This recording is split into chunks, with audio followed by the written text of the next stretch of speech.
Kidney രോഗങ്ങൾ എന്തൊക്കെയാണ്, kidney രോഗങ്ങൾ എന്തുകൊണ്ടുണ്ടാകുന്നു എന്ന് എപ്പോഴെങ്കിലും നിങ്ങൾ ചിന്തിച്ചിട്ടുണ്ടോ?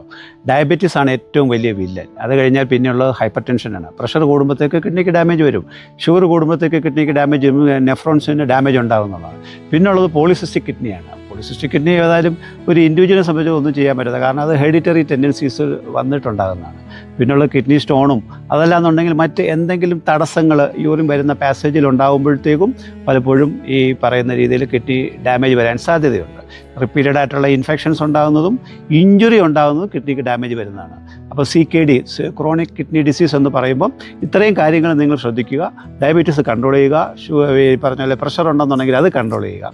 ഒപ്പം ഈ ഹെറിഡിറ്ററി ടെൻഡൻസീസ് മാറ്റാനായിട്ട് യഥാർത്ഥത്തിൽ ഹോമിയോപ്പതി മെഡിസിൻസ് റെഗുലറായിട്ട് കഴിക്കുകയും ചെയ്യുകയും ഒപ്പം ഈ കിഡ്നി സ്റ്റോൺ ആണെന്നുണ്ടെങ്കിൽ നിങ്ങൾ ഡയറ്റിൽ പ്രത്യേകം ശ്രദ്ധിക്കണം, കൂടുതൽ വെള്ളം കുടിക്കണം. ഇത്രയും ശ്രദ്ധിക്കുമെന്നുണ്ടെങ്കിൽ ഒരുമാതിരിപ്പെട്ട കിഡ്നി ഡിസീസുകളെല്ലാം നമുക്ക് ഒഴിവാക്കാൻ പറ്റും.